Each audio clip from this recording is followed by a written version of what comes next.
probably the most awesome way to heat your workshop up. So, should we have a look? Right then, so for those of you who don't know, I have a massive log burner over there. It's 24 kilowatt log burner, and it burns anything and everything. We do sawdust, pellets, we do scrap, pallets. I've cut apart like 15 pallets today, all stacked up, ready to go because it has been freezing in the mornings. However, we don't always work in a workshop, and so quite often we might be working in unheated property, might be doing some bits and pieces in a barn, and it's important for us to stay warm because sometimes I'm getting old and I'm getting fed up with the cold weather, right? I'm sure I'm not alone out there. So what we've come up with is this. Do you want to have a look? You ready? You ready? Wait for it, wait for it. Boom, boom, boom. Check it out, look. I've got a big yellow one, eh? I've got a huge yellow one here. Right then, so for those of you who don't know, this is a space heater or torpedo heater. They have lots of different names. This one's a relatively small, well, smallish one. This one's 20 kilowatt. I had a job a long time ago now where working in massive 3-story townhouses, and they were plastering. We had to go turn these on, but they were like this, man, and they didn't have any of the electronic start, and we were like poking sticks in there, like lit sticks. That was scary. They were propane ones, they were, but yeah, this one's a diesel heater, right? So what we're gonna do in the video is we're gonna have a quick chat about why I've gone with this unit. We're going to have a talk about why I've picked diesel over propane, because propane's the other type that you can buy. We're going to have a quick run through which is more efficient, which costs less to heat. And yeah, that's about it really. So then, Josh, why have you gone with the JCB one? Well, I quite like the JCB brand. I have had a JCB sander for about 10 years now, a little belt sander. It is ropey because I've absolutely abused it, but it turns on. Every single time I pull that button, it turns on. Can't knock it, right? When I saw that they were on offer, I gave the guys over at JCB a shout. I spoke to a gentleman called George. I paid for this. This is mine. I paid for this with all my money, right? Had a chat with him. This one seemed to be the best one to go for the size of the unit that we've got.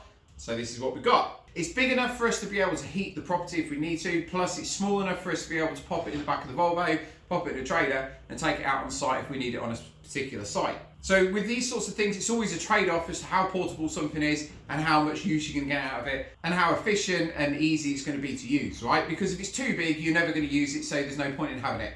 If it's too small, you're not going to use it, so again, there's no point in having it. So there's a couple types of these heaters available. Normally you get the propane ones or you get the diesel ones. And the diesel ones will run on red diesel, kerosene, heating oil, and like standard diesel. I am really a propane guy. I have a few massive propane cylinders back at my house, so when we were thinking about which one that we go for, I was sort of erring on the side of propane. I did do quite a bit of research into it. One of the main issues with using propane, other than having the massive cylinder that you got to hoik around, is the fact that when it burns, it releases a lot of moisture into the air. Obviously, if I'm working in an unheated property or working in a wood shop, you know, I don't need any additional moisture getting tucked into the air, especially when it's a cold day. Have a bunch of notes just down here, which I'm going to go through because I don't really want to forget anything. So please excuse me while I read from my script. All right, well, my notes anyway. So a couple of things, right? Well, a couple of things. What have I got here?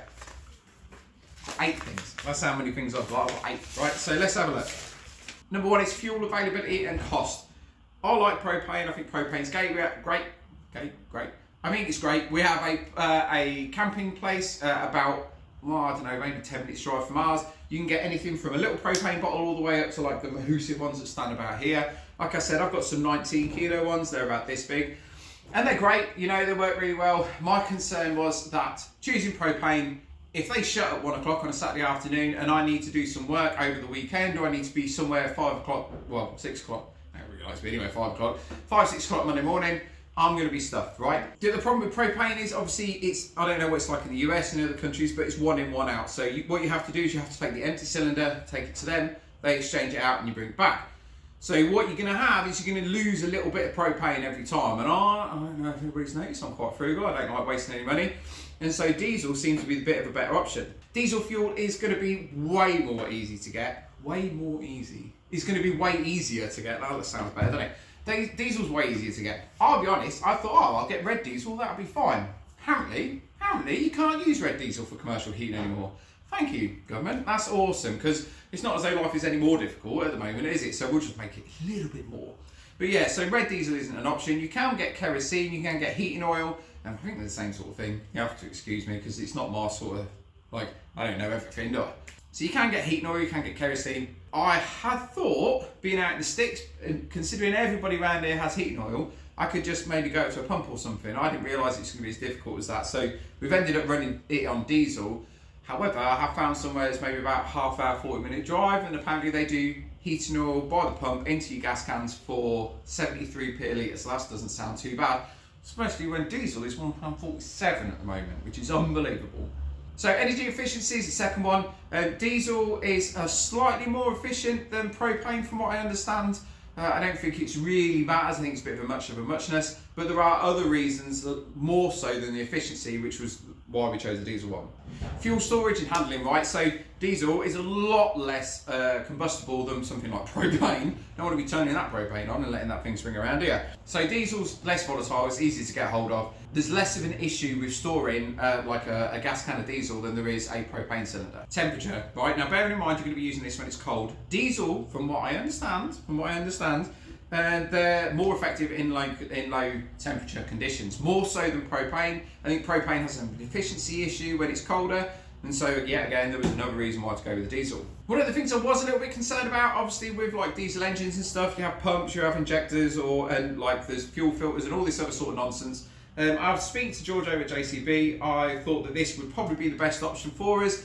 Propane seems to have less of an issue in terms of like number of parts in the unit, and so it should be lower maintenance costs, but in reality you're going to use it for a few months and then it's going to go, we're going to drain it and it's going to get stored again. So I can't really see it being too much of an issue. I hope, touch wood, eh? Ventilation's a big thing now when you're using something like this. I think when I read the manual, so off the top of my head, it was something like if you're using it in a particular size space, like a double car garage, you should have the door open by maybe like 9 inches at the bottom or something like that.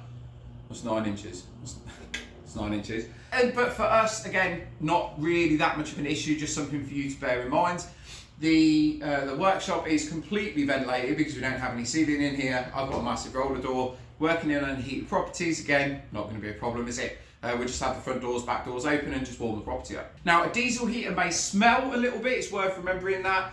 Kerosene smells less, but there will be a smell. Okay, so if you massively don't want that, then I probably wouldn't buy one. I'd probably go for more something like a propane heater. But for us, again, huge amounts of ventilation, I don't care. In terms of portability, I would argue that diesel is probably more portable than propane, because propane you're going to have a massive cylinder to take around with you, whereas diesel, once you topped up the tank, sealed it up, you're good to go. Now, you know, there is going to be more of a smell, especially if you spill the diesel, but in terms of portability, I think the diesel wins out on that one as well. Ultimately, the one that's going to be best for you is kind of like down to what your needs, your specific needs are going to be. Obviously, your experience may vary, right? That's something that I try to say with everything. Everything's got a caveat. I know everybody wants like a specific do this, but the world changes, people change, people have different expectations, and so what I try to do, especially with this video, is just say, hey look, this is what we've got, this is why it works for us, and then you can make your own decisions.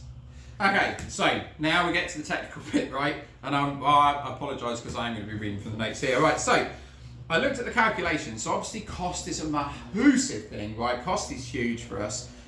I need to try and save as many paint as I possibly can, and I'm sure that you guys are going to be the same, hence why you're watching the video. So the things you've got to look at are the fuel consumption and how efficient and how much energy you're going to get out of that fuel. Okay, so I'll try and list everything on the screen for you so you understand. Propane heater, what I did is I looked at a Sealy propane heater, which is 20 kilowatts, so same output as this, and same fan size and all that sort of stuff. So I figured I tried to get the best comparison that I could for you lot. So that Sealy one, this one that's not here, right? That does 1.45 kilograms per hour of propane on full, okay? Now the propane energy content is approximately 46,400 kilojoules per kilogram.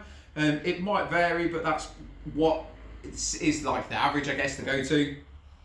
So then we looked at the energy consumed per hour equals fuel consumption times the propane energy content, energy consumed per hour. I told you it's going to be complicated.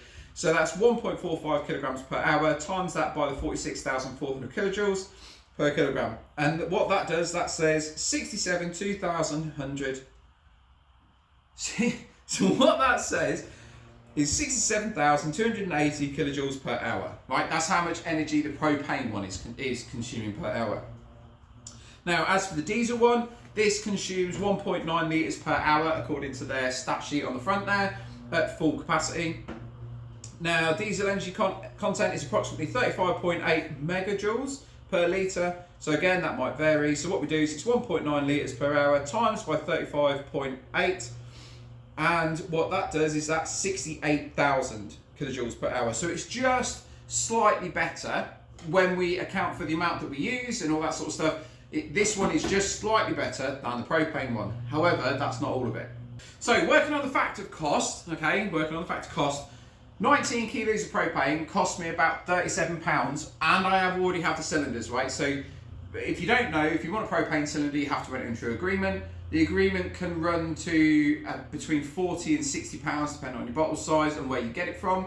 So you have to factor that into the cost as well, that you're going to have that additional £40 to £60 on top. But for me, 19 kilos of propane cost me £37. 1 litre of diesel cost me £1.47. All right, again, can't use reg because I'm commercial property. So which one is cheaper to run for 8 hours and why? Now, I asked ChatGPT this because because I'm running out of time and I wanted to get this video out to you. So I asked ChatGPT to work this out for me, right? So this is what ChatGPT has said. So we'll calculate the cost of running each heater for the duration of 8 hours. Not that you're going to run it for 8 hours. Man, I run it for 10 minutes and it's roasting. But just as a general, hey, look, this is what you get out of 8 hours use, which is a full day if you've got to run it for a full day, okay? So propane heater, 1.45 kilograms per hour. Cost of propane is £37 for 19 kilos. Cost per hour is the cost of propane divided by the total number of propane times by the fuel consumption cost per hour. So that's 37 divided by 19 times by 1.45 equals £2.84 an hour, okay? The diesel is 1.9 litres an hour of use.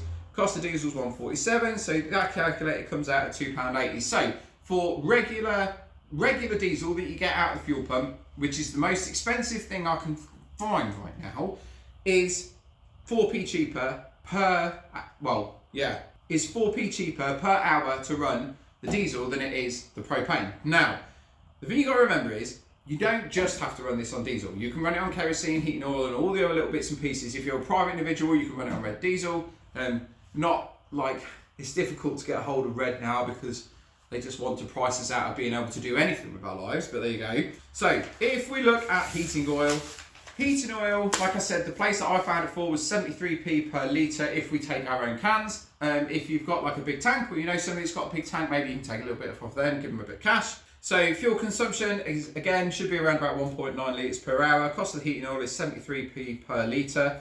So that works out at £1.38 per hour to run on heating oil. Not to mention that as far as I'm aware, I believe that heating oil is more energy efficient, will pump out more energy for the amount that you use. So again, heating oil is going to be the better option. So we've got 284, 280, and then 138.7, so 139 an hour.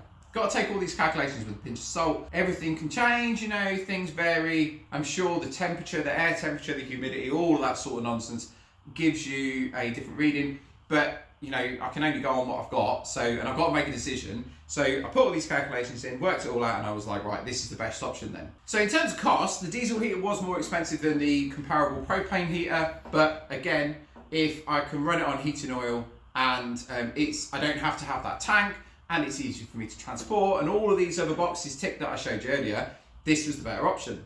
Now, I did mention at the start of the video, right, how difficult those Mahusiv propane ones were for me to light back when I used to do that. That was mega scary. This, like, I love this. This is super simple, super easy. And if you're looking for a heater, you want to be checking out the JCB ones, right?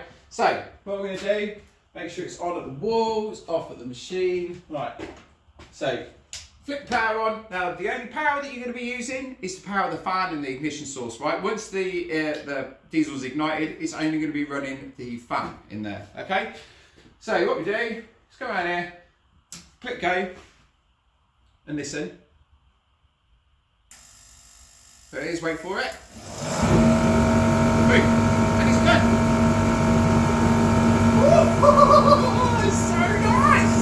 So nice, right? I'm going to turn it off as well. So there you go. All right, there you have it. Super simple, super easy, nice and quick, easy to light. You know, I'm really impressed with it. I really like it. I think it's a great tool for the job. I think it's great money. I think there's low maintenance, low investment costs in it, and I think it's a really good option. There are a couple of things to remember if you're thinking of buying one. You need to check on your insurance. Some insurances will say that you're not allowed an open flame. I would argue that's probably an open flame. So yeah, so you need to check your insurances, or do with it what you will. But obviously, there's other things to consider. You know, you can't have anything within 8 feet of the front. You're supposed to have clearances on your left and your right and above it. Not so much the rear, but yeah, there's definitely clearances. Read your manual, pay attention, be responsible, right? Don't be moaning at anybody else because you set fire to your building because you're not paying attention. And yeah, but I definitely think this is a great option for anybody that's looking for a way to heat their property, barn, workshop, garage, big unit, empty house, whatever it is. I think that, yeah, these have come a long way in the last like 15, 20 years that I've been using them. The fact it's got electronic ignition, that you don't have to pop a light in there or anything like that. Turn it on, job's good, and you're gone. All right, hope you enjoyed the video. If you have any comments, please let me know below because I'd love to hear them. If you have any suggestions of videos that you'd like me to do, let us know. I'm always open to ideas, all right? You'll have a great day. Let me know what you think, and you have an awesome one, all right? I'll catch you on the next one.